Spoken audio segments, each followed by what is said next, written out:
Jesus Christ the way. The master key to the God life within you is to understand and personally relate to what Christ did for you when he died on the cross in your place.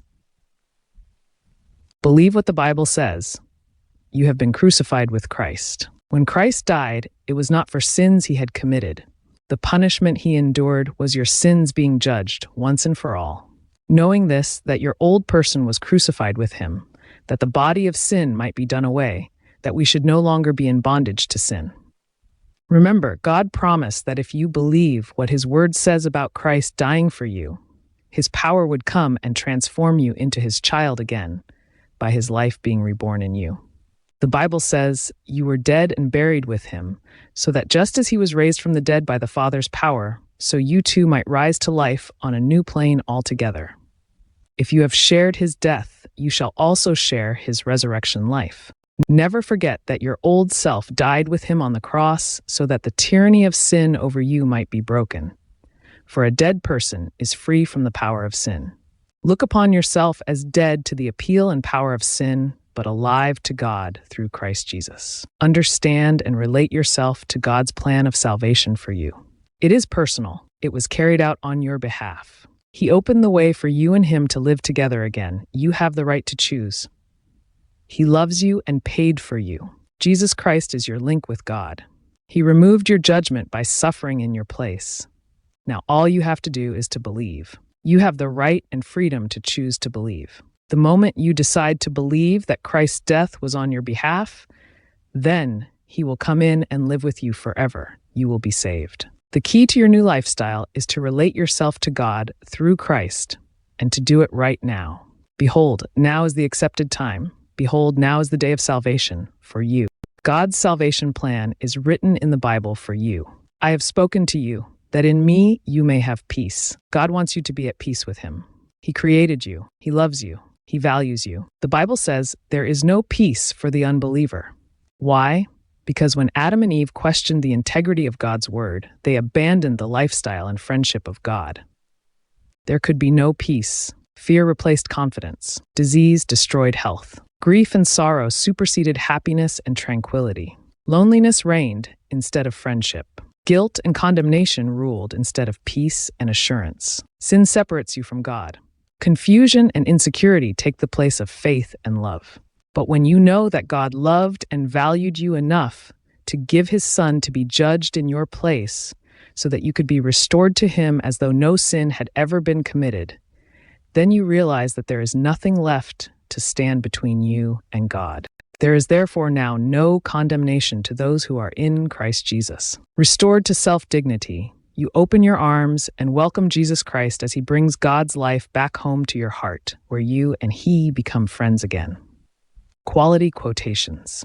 Now I want to share with you some Bible quotations which will confirm to you God's salvation plan. The first quotation shows you how God wants to have you near him and how he wants to be near you.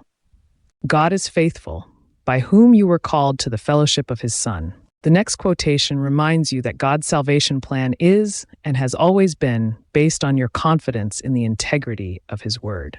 Without faith, if you distrust God, it is impossible to please God. For anyone who comes to him must believe that he exists and that he always rewards those who diligently seek him. The next group of quotations enumerate the ways Jesus Christ became your personal substitute, assumed your guilt, and suffered the penalty of your sins in his death for you on the cross.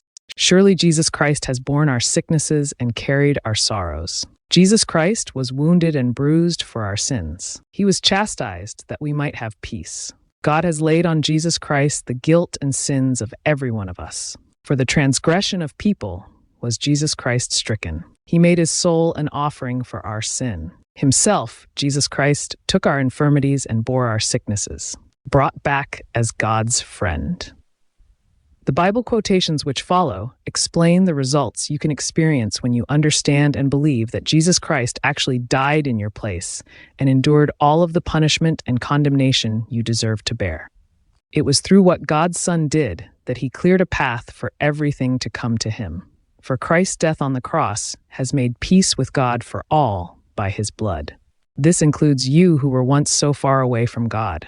Now he has brought you back as his friend. He has done this through the death on the cross of his own human body, substituting for you. And now, as a result, Christ has brought you into the very presence of God, and you are standing there before him with nothing left against you. The only condition is that you fully believe the truth and be convinced of the good news that Jesus died for you. Identified with Christ. The following Bible quotations explain how you are personally identified with Jesus Christ in his death, burial, and resurrection. Jesus Christ was wounded for our transgressions. He was bruised for our iniquities. Our old person is crucified with Jesus Christ so that the body of sin might be destroyed, that henceforth we should not serve sin. We have been planted together in the likeness of his death. Jesus Christ was raised again for our justification. God has raised us up together with Christ. Now, if we be dead with Christ, we believe that we shall also live with him. That is not just in heaven, but here and now. Jesus said, "Lo, I am with you always, even to the end of the world." God says, "I will dwell in them and walk in them, and I will be their God, and they shall be my people." If we be dead with Christ, we believe that we shall also live with him. And you did God make alive together with Jesus Christ. God made us alive together with Christ and raised us up with him. Here's a verse that summarizes these identity facts. I am crucified with Christ. Nevertheless I live, yet not one, but Christ lives in me. And the life which I now live in the flesh, I live by the faith of the Son of God, who loved me and gave himself for me. Sharing God's new life. The next quotations from the Bible will encourage you to always trust in God's plan of salvation. So look upon your old sin nature as dead and instead be alive to God through Jesus Christ. When God the Father, with glorious power, brought Jesus Christ back to life again, you were given his wonderful new life to enjoy. Now you share his new life. Whoever believes in Jesus Christ shall not perish, but have eternal life. Anyone who believes on the Son has everlasting life. Jesus said, "I am come that you might have life more abundantly." Salvation is not a reward for the good we have done. It is God himself who has made us what we are and given us new lives from Jesus Christ. God gave you a share in the very life of Christ, for he forgave all of your sins and blotted out the charges proved against you.